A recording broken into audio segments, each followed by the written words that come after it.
Если честно, я взял с собой литературу, но когда ты не знаешь грамматики, когда ты не знаешь фонетики, то трудновато изучать это все своими силами. Но я смотрю уроки на Ютубе, пытаюсь как-то читаю, даже для себя отмечаю некоторые пословицы.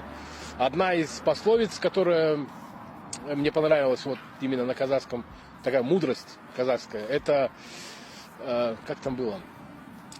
Аяк азамат, кол мулик, бас сандык, тил кильт.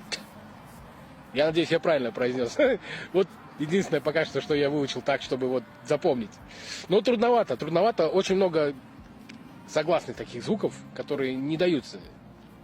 Но я буду постараться.